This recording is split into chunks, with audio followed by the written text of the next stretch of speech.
Hoy vamos a meternos de lleno en un momento verdaderamente fascinante de la historia, lo que se conoce como el año de popularidad de Jesús.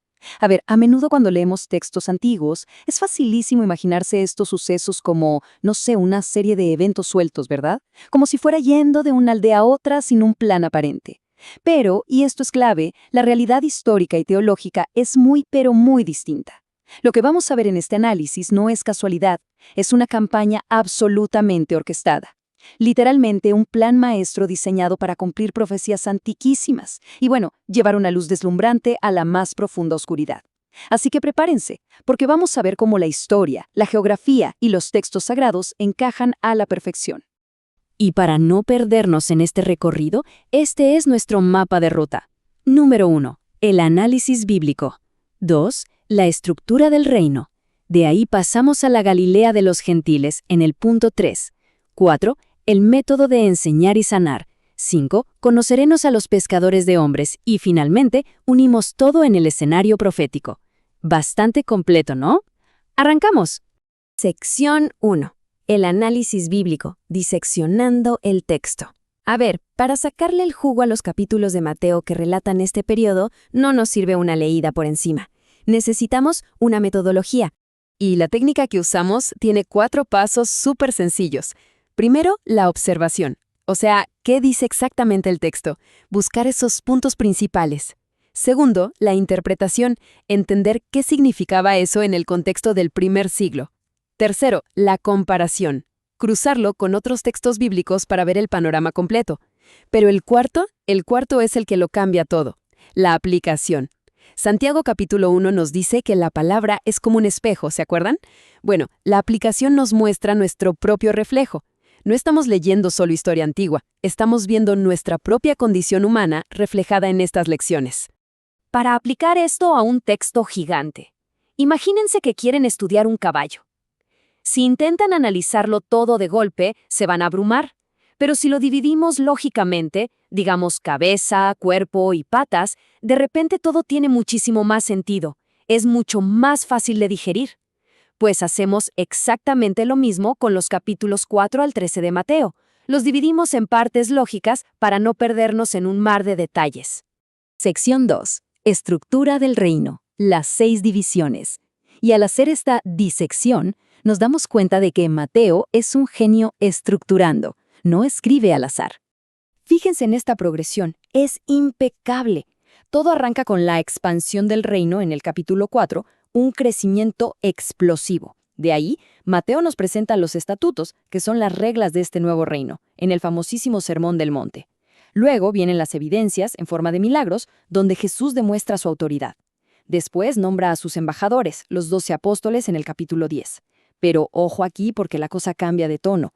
Empiezan a surgir los enemigos del reino, con una oposición cada vez más fuerte, y cierra con los ejemplos del reino a través de las parábolas en el capítulo 13. O sea, pasamos de una popularidad masiva al inicio a un conflicto súper intenso. Sección 3. Galilea de los gentiles, historia y profecía. Ahora que tenemos el texto estructurado, hablemos del escenario. Vamos a hacer zoom en una región súper compleja, llena de gente y con una historia, bastante trágica. Imaginen un territorio que ha sido arrasado una y otra vez. Alrededor del año 700 a.C., el imperio asirio llegó y destruyó el norte de Israel. Deportaron a un montón de israelitas y trajeron gente de otras naciones. Un caos total. Luego, sumámosle el exilio babilónico. Y si saltamos rápido al siglo I, nos topamos con este mismo lugar, pero ahora bajo la bota del Imperio Romano, pagando impuestos altísimos y patrullado por soldados. Estamos hablando de una tierra que estuvo sumergida en una oscuridad política, social y espiritual por más de 700 años. ¡700! Estos territorios eran las antiguas tierras de las tribus de Zabulón y Neftalí, lo que para el siglo I ya conocíamos como Galilea. Y por todas esas invasiones que mencionamos, Galilea se volvió una mezcla cultural rarísima, una intersección entre la vida judía y la de los gentiles. Era una zona pequeña, fértil, llena de aldeas de pescadores, con muchísimo comercio, porque por ahí pasaban rutas romanas súper importantes. Pero ¿saben qué? La élite religiosa ya en Jerusalén los miraba súper feo. Los menospreciaban porque los consideraban, digamos, demasiado contaminados por el mundo exterior. Y aquí es donde la historia te vuela la cabeza. Esta cita de Isaías no está ahí de adorno. Revela una estrategia profética magistral. El lugar que sufrió la peor y más antigua oscuridad bajo los asirios, esa misma región marginada, fue elegida para ser la primera en ver la luz del Mesías. No fue en los palacios impecables de Jerusalén, para nada. Fue en el polvo, en el sudor y en el bullicio de la Galilea de los gentiles. Sección 4. Enseñar y sanar. El método de expansión. Y bueno, con este escenario listo en Galilea, ¿cómo se expandió esta campaña tan rápido? Fue con una estrategia de 2 frentes que era sencillamente imparable. El centro de operaciones para enseñar fue la sinagoga. Como bien nos explica el historiador Lara Olmo en su análisis del trasfondo judío, la sinagoga, o Bet Knesset, era el corazón palpitante de cada aldea. Después de que el primer templo fuera destruido siglos atrás, la oración en comunidad se volvió fundamental. Eran como pequeños templos locales donde se oraba, se debatía y se vivía la fe en el día a día.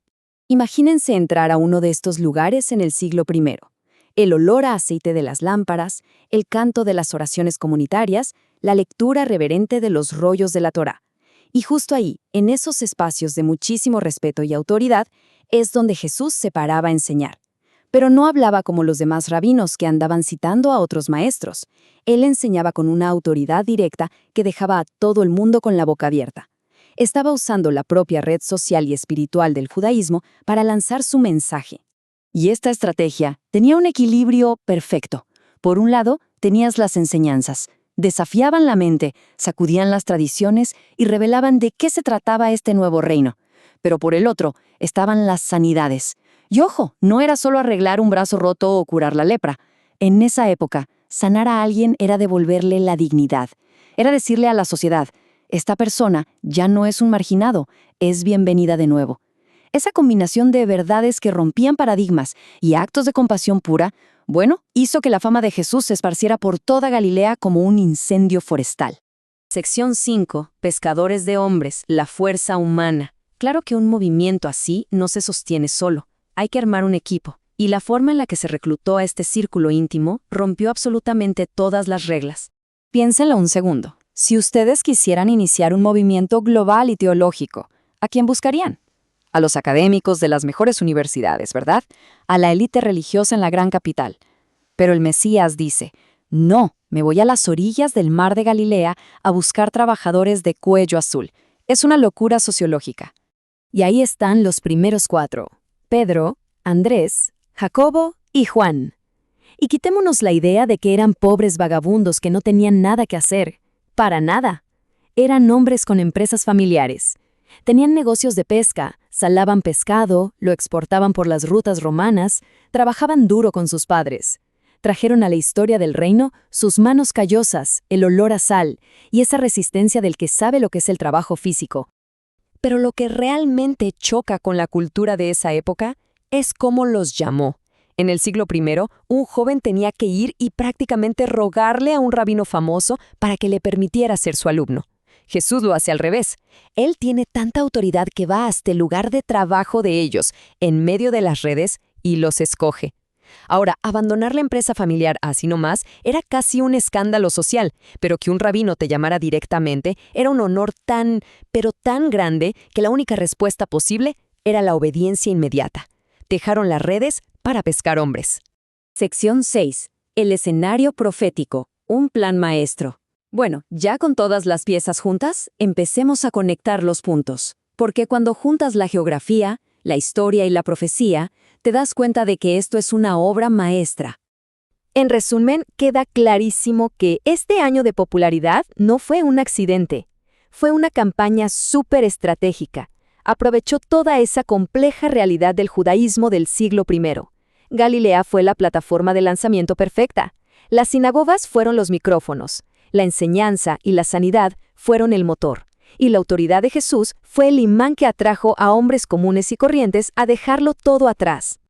Así que, si nos llevamos algo de este análisis, que sea esto: la opresión del Imperio Romano y esos 700 años de oscuridad espiritual en Galilea no arruinaron el plan.